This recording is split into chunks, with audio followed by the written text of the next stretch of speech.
Muy buenos días. Un martes más, dando gracias a Dios porque tú estés también con nosotros, interesado en estos temas.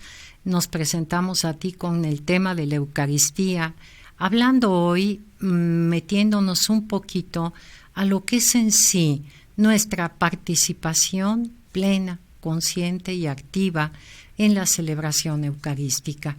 Y para eso no se trata de poder dar aquí toda una explicación teológica ni histórica, sino simplemente de tratar de tocar nuestros corazones con algunos puntos que nos hagan vivir con más anhelo, o más bien tener el anhelo de vivir con más intensidad la celebración de la Eucaristía. Le pido al Espíritu Santo venga sobre nosotros para que ilumine nuestra mente y nuestro corazón y podamos transmitir todo y solo lo que el Señor quiera. Le encomendamos este rato, se lo ofrecemos y le pedimos a María Santísima, nuestra Madre, esté siempre presente con nosotros cuando hablamos de Jesús y de su entrega, así como ella está siempre presente en la celebración de la Eucaristía, porque en el misterio de la muerte de Jesús en el Calvario, ella estuvo ahí presente y Jesús ahí mismo nos la entregó como madre. Por eso le pedimos, acompáñanos, Madre nuestra. Pues mira, para nosotros ahora es muy fácil decir, vamos a pensar en el domingo. Vamos a misa, ¿a qué hora? ¿En qué lugar? Y podemos acomodar incluso nuestro horario según otras actividades. También a la hora de ir a misa, desgraciadamente a veces queremos tener el reloj enfrente y no entendemos que el tiempo que Dios nos da y el tiempo que le damos a Dios, pues no tiene mucha relación, porque realmente de las 24 horas al día y de lo que son las horas de una semana, podríamos decir, Señor, el domingo, si yo voy a misa y estoy una hora cuando más frente a ti en lo que es la celebración actual de la Eucaristía, ¿me dará tiempo de agradecer? ¿Me dará tiempo de glorificar? ¿Me dará tiempo de pedir? Pues vamos a tratar de ver cómo la celebración de la Eucaristía nos invita a participar de una forma más consciente y más activa que nos va a llevar a gozar este gran regalo de Dios. Te decía que podemos incluso ahora escoger el horario. Algunas personas ya mayores recordarán las misas que les tocó a ellos, a nosotros ya no, vivir que solamente se celebraban en la mañana.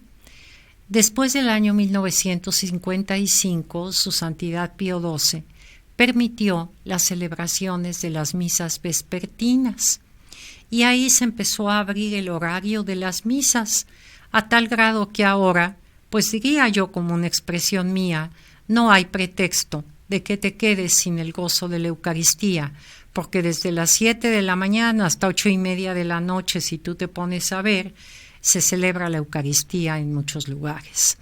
Entonces, el horario de la misa cambió, pero también cambió el ayuno eucarístico, de antes que era toda la noche para poder recibirlo y la única misa temprano, a 3 horas de ayuno eucarístico para poder recibir al Señor. Después, con el concilio, hubo muchos cambios más. Hubo cambios que gracias al Señor, al Espíritu Santo que movió precisamente a todos esos más de 2.150, 2.200 participantes del concilio, que hubo ese esplendor ya de lo que se venía dando a través de la reforma litúrgica, de poder hacer cambios estructurales que nos han beneficiado a todos. Yo en lo particular te digo es el de la lengua, el poder entender lo que estás escuchando de la palabra de Dios, el poder entender lo que es el alzar la oración al Padre en el Gloria, el poder participar porque estás viviendo punto con el sacerdote. Él es el único que celebra. Nosotros estamos como pueblo de Dios en el sacerdocio común, pero el sacerdote es el que representa a Cristo y el que está ahí, Cristo en él, y podemos participar de todo momento de la Eucaristía, desde la invocación en el nombre del Padre hasta el decir al final que podemos ir en paz a celebrar todos estos misterios con la fuerza y la gracia del Espíritu Santo. Pues estos regalos que se nos han dado por Dios a nosotros también nos dan un compromiso de decir, nos está facilitando todo el Señor para que podamos ir a escucharlo, para que podamos participar, para que podamos vivir este tesoro. Entonces, vamos a tratar de ver algunos puntos de la celebración de la Eucaristía. Te repito, sin poder tratar de meternos ni agotar lo que es liturgia, teología, historia, porque pues eso quizá en un tratado de un año tampoco podríamos, pero podríamos asomarnos más a ello. La Eucaristía, te digo, es una celebración. ¿Y qué comprendemos como si afirmamos que la misa es una celebración litúrgica sacramental? Aquí tenemos que entrar que la misa es una acción litúrgica, que esta acción va a estar compuesta por oraciones, por ritos, por ofrecimiento de dones, por presencia sacerdotal. Pero el término celebración va a significar una acción de culto caracterizada por ser pública y solemne, por consiguiente, una acción de carácter festivo, realizada por una comunidad reunida en asamblea.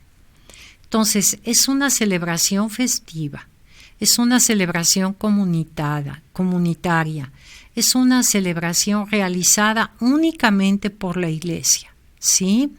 Ahora, la liturgia se celebra cuando está realizada por la Iglesia, que Cristo asocia con él para tributar al Padre el culto perfecto a todo el pueblo de Dios.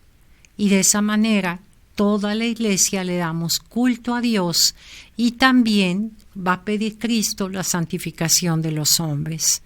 Entonces, en la acción litúrgica acontece ahora lo que Cristo llevó a cabo en el tiempo en la última cena, lo que sucedió en el Gólgota, lo que sucedió en la resurrección, y se nos va a instruir antes con su palabra de todo lo que fue su entrega, su caminar, la catequesis, todo aquello que Cristo dio. Entonces vamos a ver cómo la celebración litúrgica y sacramental pues la preside Cristo mismo, y al mismo tiempo también nosotros la vamos a vivir participando, no asistiendo. Vuelvo a decirte, ¿por qué decimos que es sacramental? Un sacramento es aquello que es una realidad invisible que se lleva a cabo a través de signos visibles. Es aquello que nos da en el bautismo una realidad como el agua, en la confirmación el aceite, los santos óleos, en una boda los anillos, el lazo. En la Eucaristía pues serán el pan y el vino los que se convierten en el sacramento, en el cuerpo y la sangre de Cristo. Ahora, realmente el sacramento se puede hacer por la acción del Espíritu Santo presente en la Iglesia. Entonces, estos son signos, los sacramentos, significativos y eficaces porque producen en virtud y por la invocación del Espíritu Santo lo que significan. Y entonces la conversión, el pan y el vino, se da y se opera con el poder creador del Padre.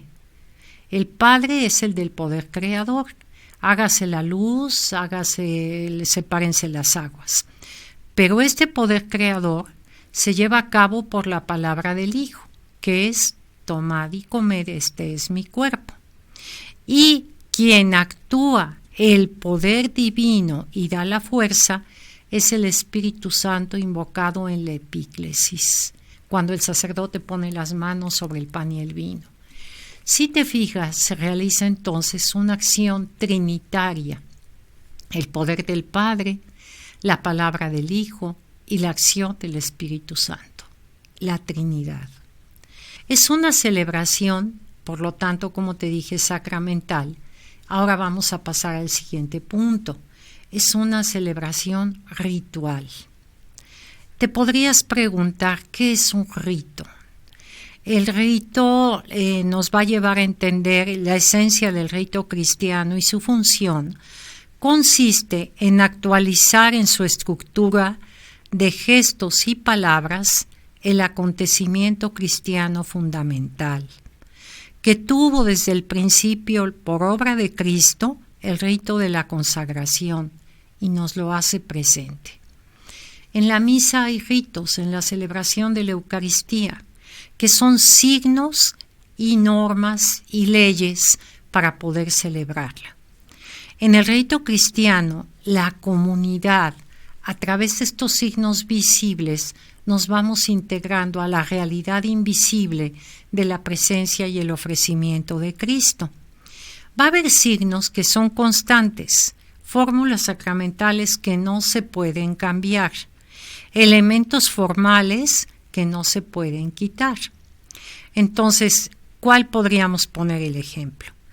Hay signos y fórmulas. Fórmula es tomar y comer mi cuerpo, entre otras.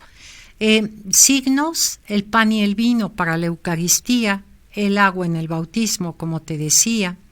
Bueno, hay también variables. Hay unos que son, fijos, que no se pueden cambiar, constantes.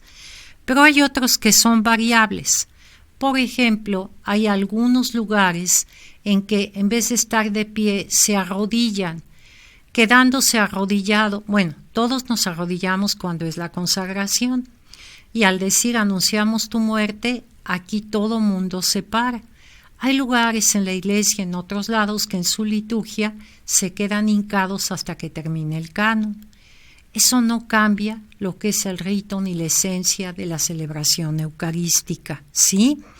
Por ejemplo, al hablar, al leer, va cambiando el idioma según el lugar a donde es.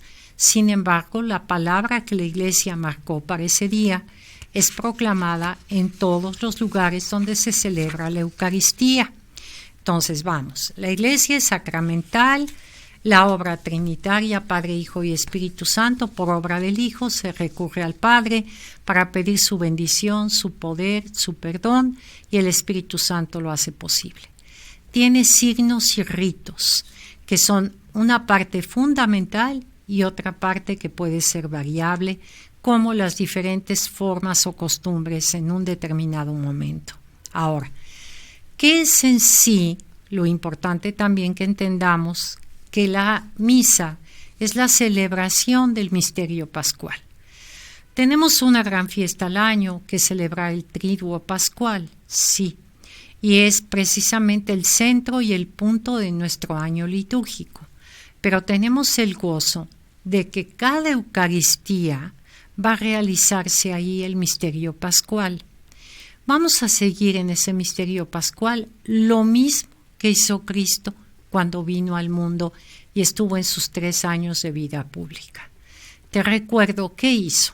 Primero, anunció el reino de Dios, y ese reino lo llevó de palabra y de acción a los milagros para constatar esa presencia del reino de Dios.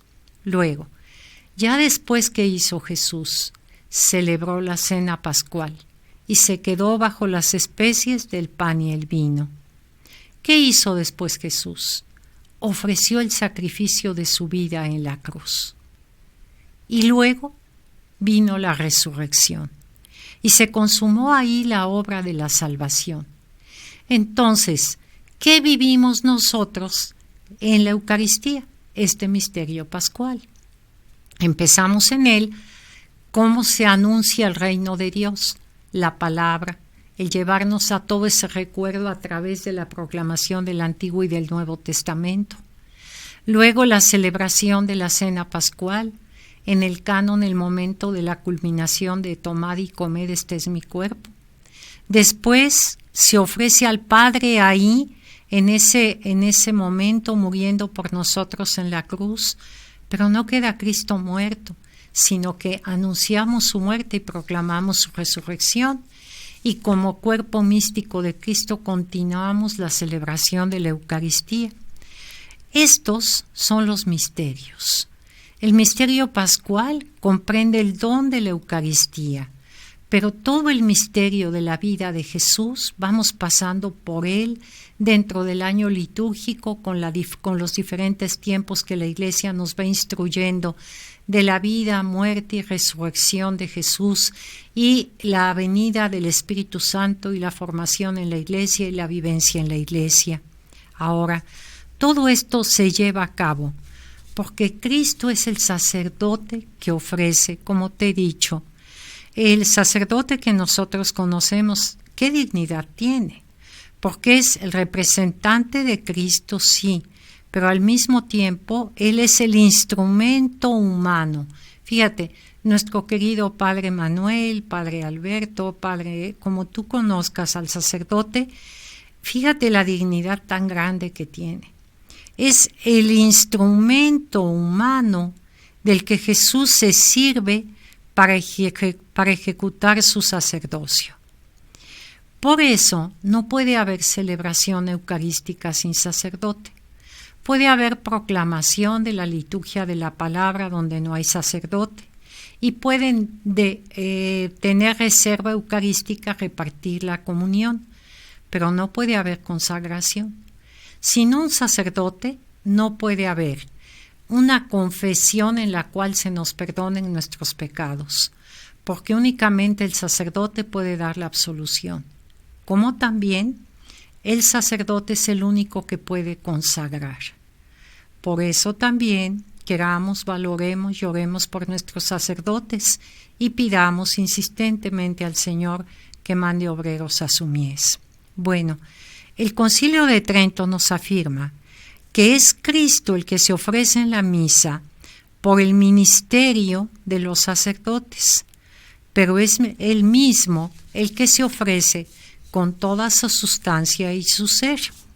Cristo es el sacerdote y la víctima, como nos dicen bien, y en otras palabras se nos dice que es Cristo glorioso quien invisible, pero realmente celebra el misterio pascual y por tanto realiza en el transcurso del tiempo la obra de la redención en los hombres. Él ha venido para redimirnos y cada vez que acudimos a la Eucaristía se está celebrando la obra de la redención por cada uno de nosotros. Ahora, Cristo, que no se deja ganar en generosidad, va a asociar a la Iglesia, a los bautizados, a los que formamos la Iglesia Piedras Vivas, a su acción sacerdotal. Y entonces Jesús, en el cuerpo místico de Cristo, mientras Él se está ofreciendo al Padre, también ofrece a su Iglesia con Él. Y entonces nos dice San Agustín, siendo cuerpo de la misma cabeza, nosotros... voy a ponerme los lentes y repito, sí, un momentito. San Agustín dice, siendo cuerpo de la misma cabeza que es Cristo, aprende a ofrecerse a sí mismo la Iglesia por medio de él, de modo que toda la Iglesia es ofrecida a Dios en sacrificio universal por medio del gran sacerdote Jesucristo. En realidad, el sacrificio de Cristo es al mismo tiempo el sacrificio de la Iglesia. ¿Desde cuándo es esto? Pues la Iglesia está asociada a la acción sacerdotal de Cristo en virtud del sacerdocio común de los fieles, porque desde el bautismo todos los fieles que somos bautizados tenemos un sacerdocio común. ¿Te acuerdas que nos convierte el bautismo en sacerdotes, profetas y reyes? Y en la celebración eucarística es realizada únicamente por Cristo sacerdote, en el ministro ordenado, el cual, como representante de la comunidad cristiana está, pero realmente Cristo está en la comunidad de los bautizados. Y dice Lumen Gentium 10, confecciona el sacrificio eucarístico en la persona de Cristo y lo ofrece en nombre de todo el pueblo de Dios, el sacerdote, en la persona de Cristo, ofreciéndolo en nombre de todo el pueblo de Dios. Ahora, ¿qué hacemos los fieles? Eso es el sacerdote. Los fieles no somos concelebrantes, no. Los fieles participamos del sacrificio eucarístico, fuente y cumbre de toda vida cristiana. Ofrecemos a Dios la víctima divina y nos ofrecemos a sí mismos juntamente con ella, ¿sí? Pero el sacerdote, con nosotros, vamos a ser esa comunidad celebrante. En el Antiguo Testamento ya hablábamos, ya está en el Antiguo Testamento, las asambleas reunidas en torno a Yahvé. Por ejemplo, esa proclamación en el libro de Esdras de la palabra del Señor frente a un ambón y que se convierte en un día de fiesta después de todo lo que había sufrido el pueblo. En el Nuevo Testamento tenemos la celebración de la Eucaristía con esa comunidad celebrante, pero ya no en torno a Yahvé, sino en torno al Padre, por medio del Hijo, que es precisamente Jesús, el Hijo de Dios. Entonces, la asamblea litúrgica, la que formamos, es una comunidad de fieles jerárquicamente constituida, legítimamente reunida en un lugar determinado y cualificada por la presencia especial de Cristo, en su estado glorioso de resucitado, porque donde Él está presente, 2 o 3 se reúnen en su nombre, dice en San Mateo. Ahora, la Iglesia, por tanto, si es muy pequeña y hay el sacerdote y pocos fieles, si es muy grande y la comunidad es grande, si es muy lujosa o es muy, ahora sí que pobre en su presencia física, de todas maneras, si hay ahí un sacerdote, unos dones y los fieles y se celebra la Eucaristía, Cristo está presente como en la Iglesia entera. Esa celebración se convierte en una célula viva del cuerpo místico de Cristo. No hay diferencia por número de personas, ni por lujos, ni por lugares. Lo que sí es que necesita la participación en la celebración del sacerdote que preside como Cristo y es Cristo el que preside, y de los fieles, porque la misa no es una celebración privada. En algún tiempo en la Iglesia se hicieron lo que se llamaba las misas votivas y se mandaban a hacer unas misas por 7 días con la intención particular de lograr un bien material que Dios concediera. Pues eso es un error que se corrigió en el Concilio Vaticano II.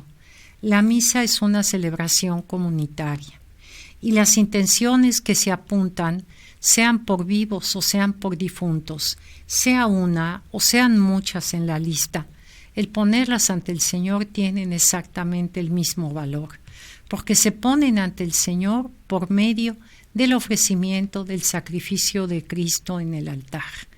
Por lo tanto, en la madurez y el conocimiento ya de lo que los documentos del Vaticano II nos ofrecen, pues vemos que los fieles que asistimos y pusimos nuestra intención, no importa cuántas sean las intenciones, la misa tiene el valor más grande de lo que podemos ofrecer, porque es nosotros, no Cristo mismo el que se ofrece al Padre y nosotros uniéndonos en esa celebración.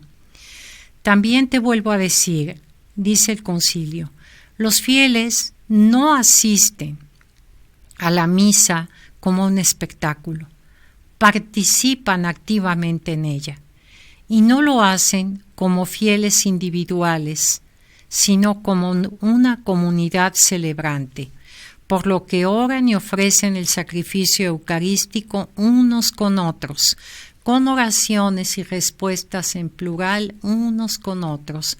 Como nos dice el sacerdote, levantemos el corazón, lo tenemos levantado hacia el Señor. Demos gracias a Dios. El plural, el comprender la riqueza de lo que es en una comunidad celebrar la Eucaristía. Creo que algunos de estos puntos nos han fallado mucho y a veces seguimos en una idea individualista y personalista. Y pues podemos ir cada vez purificando más nuestra mente y por lo tanto haciendo más consciente y participada nuestra asistencia a la Eucaristía hasta volverla realmente pues parte de esa comunidad, o sea, volvernos realmente parte de esa comunidad. Ahora, en la misa sabemos muy bien que hay ritos iniciales. Esos ritos iniciales de pedir perdón vienen desde ese documento que, bueno, desde las primeras comunidades y en el documento de la Didache se nos aclara como al inicio de la celebración eucarística, de celebrar el Día del Señor, se pedía antes que nada perdón por los pecados. Igualmente, al poner el sacerdote a la asamblea en presencia de Dios, pide perdón y viene entonces ese Kyrie eleison, que es la súplica de perdón y al mismo tiempo exaltación del señorío de Jesús. Ese señorío de Jesús, que cómo olvidar en ese himno de Filipenses 2, que el Señor dice que ante Él toda rodilla se doble en el cielo, en la tierra y en todo lugar. Pues entonces doblamos nuestro corazón en la intención de pedir perdón para purificarnos en la asamblea y poder entrar a celebrar lo que son el misterio de la celebración eucarística, Cristo mismo ofrecido al Padre por nosotros. Después de este signo de perdón, de participación todos, el sacerdote y nosotros, de pedir perdón, vamos a tener en ocasiones lo que es la glorificación de Dios con el himno o el cántico de gloria.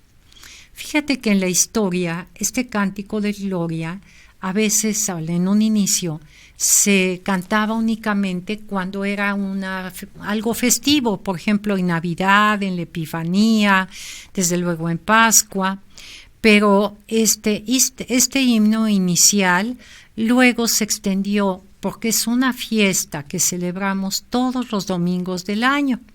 Sin embargo, después se quitó el Gloria mientras es la Cuaresma y se retoma cuando es esa celebración ya del Triduo Pascual. Pero ¿qué es el Gloria en sí? Ese himno festivo, pero es una alabanza al Padre, una alabanza a quien se da gracias por su gran gloria. Y es una contemplación del Hijo, fíjate, vamos, de alabar al Padre, a contemplar al Hijo que está sentado y exaltado a la derecha del Padre. Y después vemos cómo el único que nos puede llevar a alabar al Padre por medio del Hijo es la acción del Espíritu Santo. Y entonces ese cántico, ese himno, se convierte para la asamblea que lo cantamos, pues en esa presencia ante ese trono de Dios glorificándolo. Después va a venir lo que el sacerdote dice, que es la oración colecta. Aquí nos va a invitar a un momento de silencio y él va a decir esta oración colecta después, desde luego, de haber cantado juntos ese Gloria. Y vamos a ver en esa oración colecta un contenido en el que comienza con la invocación al Padre, pero dirigida por el medio del Hijo Jesucristo, con un tema como muy conciso, muy denso. Y todos vamos a proclamar la palabra amén. Aquí también te quiero hacer notar lo que es la palabra amén. Porque amén no significa muchas veces lo que comprendemos nosotros como un así sea. No, el amén es una aclamación con la que la asamblea expresa su participación y adhesión total a lo que el sacerdote le ha pedido al Padre. Entonces, lo que el sacerdote dijo y nosotros decimos amén, a veces por distracción, ni escuchamos con atención. Y estás diciendo amén, adhiriéndote a ello sin tener conciencia de lo que dices. Qué importante es que aprendamos a escuchar las oraciones de la Eucaristía, a vivirlas conscientemente. Y a cuando decimos nuestro amén, estamos adhiriéndonos, estamos como poniendo nuestra firma ante eso que el sacerdote le está pidiendo al Padre.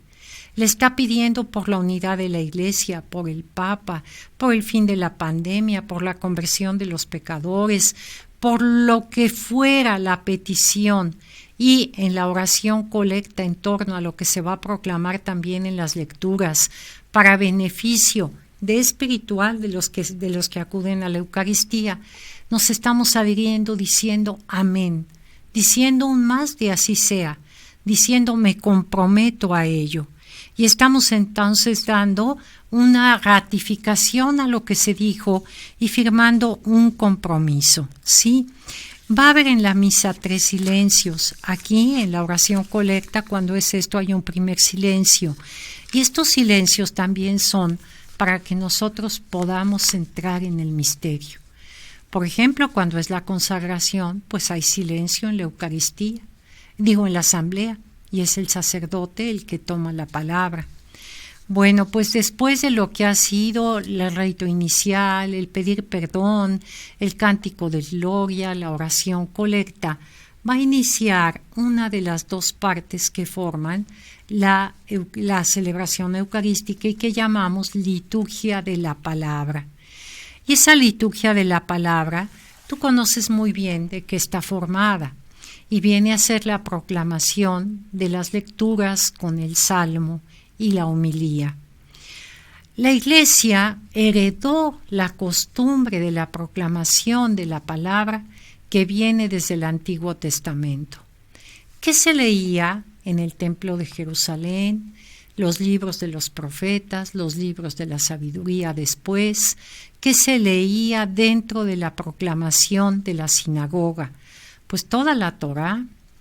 Entonces la Iglesia va a tomar del Antiguo Testamento la palabra para la primera lectura cuando son los días festivos, y nos está llevando como pueblo de Dios a remontarnos a esa iniciativa salvífica del Padre de haber llamado a Israel como pueblo.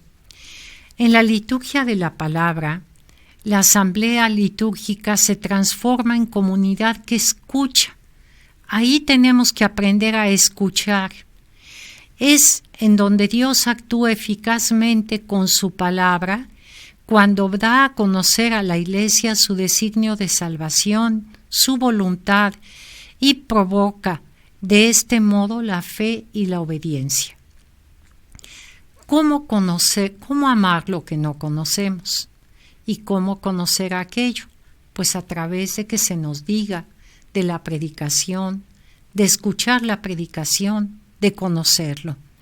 Entonces, el pueblo, ante las infidelidades y pecados que vivimos, la palabra del Señor nos estimula a la conversión, a la penitencia, a asumir las actitudes de Jesús y entonces ser el pueblo santo que Cristo adquirió con su sangre. La unión entre la liturgia de la palabra va a estar entre la primera lectura y la segunda, la proclamación del Salmo. La primera lectura generalmente es del Antiguo Testamento y de ahí va a pasar algunas veces a tomar también lectura de Hechos de los Apóstoles o Apocalipsis en el tiempo pascual. Si no, será del Antiguo Testamento. ¿Qué es el Antiguo Testamento? Realmente el tesoro escondido que nos lleva anunciándonos poco a poco. Ahí en el tesoro escondido en el Antiguo Testamento es Jesús y nos lleva el Antiguo Testamento poco a poco a anunciarnos cómo va a venir un momento en que ese tesoro lo veremos, lo tendremos, y eso tiene lugar en el Nuevo Testamento, en la plenitud de los tiempos, con la venida del Hijo de Dios, de la palabra hecha carne. Entonces, todo el Antiguo Testamento lo podríamos tomar como profecía de Cristo, como aquel camino de salvación que el Padre fue entretejiendo para llevarnos al encuentro con Jesús. Cuando es la proclamación del Salmo, tenemos ciertamente que es palabra de Dios, pero también el Salmo es palabra de hombre, que a la luz del Espíritu Santo se fueron poniendo esos cánticos ya, porque eran las peticiones de un hombre, las alabanzas de un hombre, de un grupo, de una comunidad. Y entonces tenemos salmos de alabanza, de petición, salmos también de sufrimiento, de angustia. Y los salmos se convierten en la oración de la iglesia, porque en la iglesia actualmente también alabamos, también pedimos, también sufrimos, y generalmente el salmo se acomoda a lo que son las lecturas de ese día, para que como pueblo respondamos todos al lector con esa pequeña frase, oración tomada de uno de los versículos del Salmo. La segunda lectura, mira, se dice que la segunda lectura está tomada de lo de las primeras comunidades, que eran los apóstoles los que hablaban. Sí, en las primeras comunidades los apóstoles predicaban. Vamos a tomar el ejemplo de San Pablo a los Corintios. Les predicaba la institución de la Eucaristía, que no hubiera desórdenes en su celebración. Les predicaba que Cristo está resucitado. A ver, eso es predicación apostólica. Entonces, la segunda lectura es realmente una predicación apostólica. ¿En dónde está confinada la predicación apostólica? Pues en los libros del Nuevo Testamento que llamamos nosotros las cartas, y que tenemos las 13 de Pablo, las 2 de Pedro, las 3 de San Juan, la de Judas, la carta de Santiago, lo que llamamos las cartas católicas. Bueno, cartas paulinas, cartas católicas y cartas de San Juan. Esa es la predicación apostólica. Entonces, oímos el Antiguo Testamento, cantamos el Salmo, escuchamos ahora la predicación apostólica, y todo eso, ¿sabes a qué nos está preparando? Al momento de escuchar a Cristo mismo en el Evangelio. Y vamos a entrar entonces en la lectura del Evangelio en el momento en el que Cristo, por medio del sacerdote, instrumento de él en la acción litúrgica, va a ser el que proclame. ¿Cómo poderte resumir un poquito? Estas lecturas, el mensaje que nos tienen como línea general. Mira, el Antiguo Testamento anuncia nuestra esperanza, anunciaba la venida de Cristo. Los apóstoles, en su predicación, invitaban y nos invitan a la fe en Cristo. O sea, la primera lectura, Antiguo Testamento, nos anuncia la historia de la salvación y Cristo para cuando viene. La lectura de las cartas de los apóstoles nos invitan a la fe, la predicación de los apóstoles a la conversión. Pero realmente Cristo es quien en su estado glorioso de resucitado y por tanto como el Kyrios, como el Señor, comunica la verdad y la vida. Y por eso mismo, la gracia de la salvación y se convierte en nuestro camino al Padre y nos llama a seguirle como discípulos suyos. Y esto va a ser en la proclamación del Evangelio. Ahí Cristo mismo está haciéndose nuestro camino, nuestra guía y nuestra salvación. Y por eso es que es el momento más solemne de la predicación de la palabra y de la liturgia de la palabra. Nos ponemos de pie, nos persignamos en el nombre del Padre al iniciar la lectura, y hay una proclamación antes del Evangelio y una respuesta del pueblo al final de la lectura del Evangelio. ¿Qué va a entrar después del Antiguo Testamento, Salmo, lectura apostólica y Evangelio? La homilía. Y la homilía es la palabra de Dios actualizada, que por medio del sacerdote, Cristo nos habla cómo vivir lo que se ha proclamado. Y eso es importantísimo porque nos llevamos en nuestro corazón y en nuestra mente el mensaje del Evangelio aterrizado a nuestro diario caminar. Y entonces decimos cuando salimos de la Eucaristía, qué riqueza encontramos hoy en las lecturas y qué mensaje apropiado para nuestra vida nos ha dado el sacerdote. y nos explica, por ejemplo, si acaban de suceder la fiesta de San Miguel Arcángel, la función de los ángeles y cómo invocar los ángeles alaban a Dios y sirven a la orden de Dios. Y si celebramos la fiesta del nacimiento de la Virgen María, cómo la lectura del Evangelio que se leyó nos lleva a entender que María es la hija predilecta del Padre, que es la madre del Hijo y que es por medio del Espíritu Santo aquí la madre de la Iglesia, madre nuestra de cada. Entonces, cada fiesta, cada día, cada lectura del Evangelio en la homilía nos da una explicación el sacerdote para vivir en el seguimiento de Jesús, en el despojamiento de nuestro corazón, en la entrega a nuestros hermanos. Nos aterriza el mensaje de Jesús a lo que día a día tenemos que vivir. Pues esta es la liturgia de la palabra. Esta es la primera parte de la Eucaristía. Y todavía, asomándonos a toda esta riqueza, podrá haber que entendamos a personas que dicen, si llego cuando va a empezar el ofertorio después del credo, ¿la misa me vale? Pues la expresión es realmente de tener una ignorancia en lo que es vivir la celebración eucarística. En la celebración eucarística, Cristo mismo nos predica, Cristo mismo se nos entrega, Cristo mismo viene a nosotros. ¿Y cómo le vamos a contestar cuando Jesús viene a nosotros en la comunión si no hemos oído lo que Él nos dice?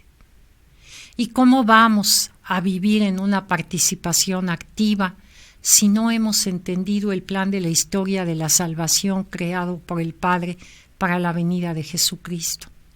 En cambio, ¿qué riqueza nos da el mismo Cristo para poder orar si este día se predicó en el Evangelio, se proclamó en el Evangelio un episodio de las bienaventuranzas, un episodio de la pasión, lo que sea, poderle contestar a Jesús en torno a lo que se ha predicado? Pues yo te invito a poder reflexionar la próxima vez que asistas a la Eucaristía. ¿Cómo participas? ¿Qué espera el Señor de nuestra participación como fieles? Y si tú crees que se lo damos. Y poder decir, yo quiero enriquecer la asamblea litúrgica, yo estoy acompañada de hermanos en la fe y quiero que mi comunidad celebrante se enriquezca cada día más porque yo participe de una forma más consciente, más activa y más plena. Esto voy a terminar ahora. Y en la siguiente vez que tengamos, pues, si Dios nos lo permite, la oportunidad de estar juntos, te hablaré un poquito de lo que es la liturgia de la Eucaristía y también de las formas de celebrar la Eucaristía a través del tiempo. Muchas gracias y nos despedimos poniéndonos en la presencia del Señor nuevamente, pidiéndole al Señor pues esa luz y esa fuerza para poder ser fieles en sus mandatos y el que nuestro corazón cada vez le ame más. Gracias, Señor, por la Eucaristía. Gracias, Señor, porque en la última cena partiste tu pan y tu vino en infinitos trozos para saciar nuestra hambre y nuestra sed. Gracias, Señor, porque en el pan y en el vino nos entregas tu vida y nos llenas de tu presencia. Gracias, Señor, porque nos amaste hasta el final, hasta el extremo que se puede amar, morir por otro y dar la vida por otro. Gracias, Señor, porque quisiste celebrar tu entrega en torno a una mesa con tus amigos para que fuesen una comunidad de amor. Gracias, Señor, porque en la Eucaristía nos haces uno contigo, nos unes a tu vida en la medida en que estamos dispuestos a entregar la nuestra. Gracias, Señor, porque todo el día puede ser una preparación para celebrar y compartir la Eucaristía. Gracias, Señor, porque todos los días puedo volver a empezar y continuar mi camino de fraternidad con mis hermanos y mi camino de transformación en ti. Amén.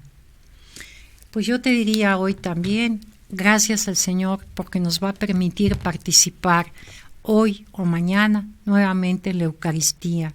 y que con la luz y la gracia del Espíritu Santo, habiendo entendido un poquito más cuál es nuestra participación, la vivamos con mayor plenitud.